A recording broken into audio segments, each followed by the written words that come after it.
নমস্কার বন্ধুরা, বাংলার বাগানে আপনাদেরকে স্বাগত। আপনারা সবাই নিশ্চয়ই ভালো আছেন, আর গাছকে ভালো রাখার জন্য আপনাদেরকে ভালো থাকতে হবে। তো দেখুন, আপনাদের সবার প্রিয় বাংলার বাগানে এই আফ্রিকান ভ্যারাইটির গাঁদা ফুলগুলি কিন্তু অলরেডি ফুটতে শুরু করে দিয়েছে। দেখেছেন, দেখুন নিচে একটি ফুল, ওটা মানে একটু ভারী হয়ে গেছে বলে এটি ঝুলে পড়ে গেছে। এখানেও একটি গাঁদা ফুল ফুটেছে, এছাড়াও কুঁড়ি কিন্তু রয়েছে অলরেডি। দেখেন, এটা কুঁড়ি রয়েছে, এই আর একটা কুঁড়ি রয়েছে, আর এইগুলো ফোটেনি। আর দেখেন, এই ফুলটি কিন্তু প্রথম ফুল, দেখেছেন। আমি এটাকে রেখে দিয়েছি, যদি আফ্রিকান গাঁদার বীজ করা যায় তবে আমি চারা করতে পারবো আশা করি, সেই জন্য রেখে দিয়েছি। আর দেখেন, যে চারাগুলি আমি ডাল কেটে কেটে বসিয়েছিলাম, দেখেন সেগুলিতেও কিন্তু অলরেডি কুঁড়ি চলে এসেছে। দেখেছেন, দেখে নিশ্চয়ই বুঝতে পারছেন। আর গাছটিকে দেখেন কতটা ঝাঁকড়া আমি করতে পেরেছি, দেখেন আপনারা দেখে নিশ্চয়ই বুঝতে পারছেন। তো কোনো রকমের কীট পতঙ্গের আক্রমণ কিন্তু আমি এই গাঁদা গাছে হতে দিইনি আপাতত, আমি সেদিক থেকে সাবধান হয়ে আছি। তো আপনারা যদি আপনাদের বাড়িতে এরকম আফ্রিকান গাঁদা গাছের চারা যদি বসিয়ে থাকেন, গাছগুলিকে যদি একটু বড় বড় করে ফেলতে পারেন, তবে কিন্তু আপনারাও সতর্ক থাকবেন যে কিভাবে আপনারা গাঁদা গাছকে রক্ষা করবেন।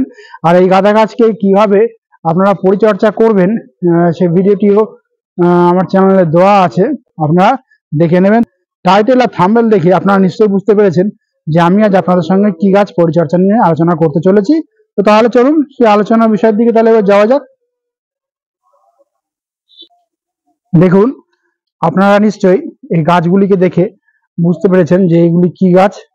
হ্যাঁ, ঠিকই ধরেছেন, এগুলি হলো বোগনভিলা গাছ। দেখেছেন, দেখেন বেশ, এটা ইয়েলো কালারের বোগনভিলা গাছ। দেখেন কুঁড়ি কিন্তু অলরেডি ধরে গেছে, ফুলটা এখনো ফোটেনি, ওটা একটু দেরি হবে, সময় নেবে কিছুক্ষণ। এর পাশেই দেখুন, এখানে অরেঞ্জ কালার এবং পিঙ্ক কালারের বোগনভিলা ফুল অলরেডি ফুটে গেছে। অনেকে কিন্তু আমাকে জানাচ্ছেন যে তাদের বোগনভিলা গাছ আর কি হঠাৎ করে ঝিমিয়ে পড়ছে, পাতা হলুদ হয়ে যাচ্ছে। তো তারা কি করবেন, মানে সেই সমস্যা থেকে কিভাবে তারা মুক্তি পাবেন। দেখুন, এর কিন্তু বিভিন্ন সমস্যা রয়েছে এই গাছ ঝিমিয়ে পড়া, পাতা হলুদ হয়ে যাওয়া এর পেছনে। তো সেই কারণগুলি আমি আপনাদেরকে একটি একটি করে বলবো, আপনারা সেটা মন দিয়ে শুনবেন। এর আগে একটি গোপন কথা আপনাদেরকে বলি, এটা অনেকে হয়তো জানেন না, পুরোনো বাগানের হয়তো জানেন। দেখুন, আমার এখানে একটি সাদা রঙের বোগনভিলা ফুল ফুটে রয়েছে অলরেডি। এটা আপনাদেরকে দেখানোর জন্য আমি ফুলগুলি কাটেনি।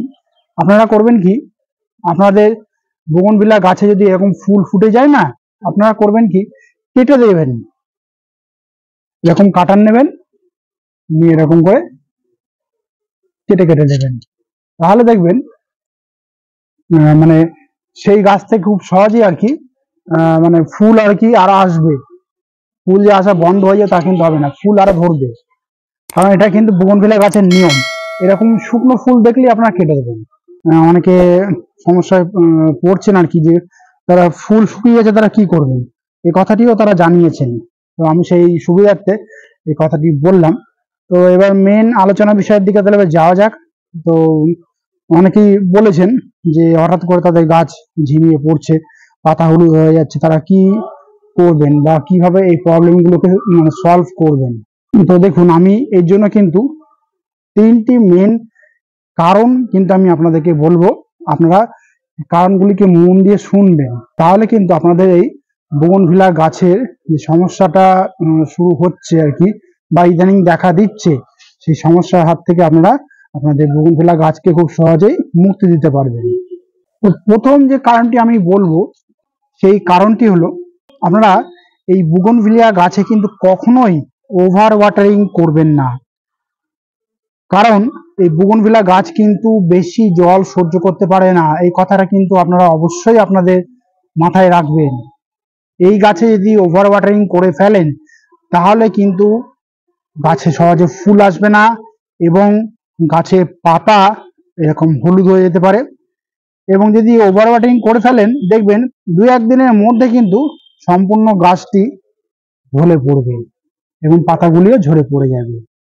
সেই জন্য বলছি, বোগনভিলা গাছে কিন্তু কখনোই আপনারা ওভার ওয়াটারিং করবেন না। তাই ওভার ওয়াটারিং যদি আপনারা করেন না, দেখবেন আপনারা এই গাছে ফুল পাবেন না। সেই জন্য এই কথাটা আপনারা মাথায় রাখবেন বুগনভিলা গাছের মাটি শুকিয়ে সাদা হয়ে যাবে, তারপরে কিন্তু টবের মাপ বুঝে কিন্তু আপনারা এই বুগনভিলা গাছে জল দেবেন। এরপরে দ্বিতীয় যে টিপসটি আমি বলবো সেটিও কিন্তু খুব ইম্পর্টেন্ট টিপস। আপনারা সবসময় মনে রাখবেন, এই বুগনভিলা গাছে কিন্তু কখনোই কিন্তু ওভার ফিডিং করাবেন না এই গাছগুলিকে। কারণ ওভার ফিডিং যদি হয়ে যায়, সে রাসায়নিক হোক বা জৈব হোক, তাহলে কিন্তু এই বুগনভিলা গাছে থেকে আপনারা ফুল পাবেন না। তাহলে কিন্তু আপনাদের এই বুগনভিলা গাছ ঠিক যেরকম আপনারা বলছেন বা ঝিমিয়ে পড়ছে বা নেতিয়ে পড়ছে, গাছ রোদ্দুরে রাখলেই সে ঠিক একই রকম অবস্থা হবে। সেই জন্য বলছি আমি, আপনারা কিন্তু কখনোই ওভার ফিডিং এই গাছে করাবেন না, সে জৈবই হোক বা রাসায়নিকই হোক।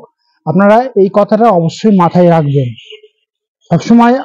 আমি আপনাদেরকে বলেছিলাম এর আগের একটি ভিডিওতে যে কিভাবে এই বুগনভিলা গাছে একটি চাপান সার আপনারা দেবেন, সেই সারটিও আমি তৈরি করতে বলেছিলাম। তো আপনারা হয়তো অনেকে সেই সারটি তৈরিও করেছেন, কিন্তু বেশি দিন আপনারা সেই সারটিকে রাখেননি। খুব অল্প সময়ের মধ্যেই কিন্তু আপনারা সেই খাবারটি হয়তো আপনাদের বুগনভিলা গাছে প্রয়োগ করে দিয়েছেন। সেটির কারণেও কিন্তু হতে পারে। অনেকে করেন কি দেখেছি আমি, কাঁচা খোল বুগনভিলা গাছের গোড়াতে মানে কাঁধ বরাবর গুঁড়ো আর কি, মানে গুঁড়ো কাঁচা খোল অনেক সময় দিয়ে দেন। তো এই ভুল কাজটা কিন্তু করবেন না। কারণ কাঁচা যে গুঁড়ো খোলটা আপনারা আপনাদের বুগনভিলা গাছের গোড়াতে দিচ্ছেন, সেই কাঁচা খোলে কিন্তু একটা রিয়াকশন থাকে, সেটা পচতে অনেকদিন সময় লাগে, এবং যে গাছে দিচ্ছেন সেই গাছে কিন্তু সেই রিয়াকশনটা আপনারা খুব সহজেই লক্ষ্য করতে পারবেন।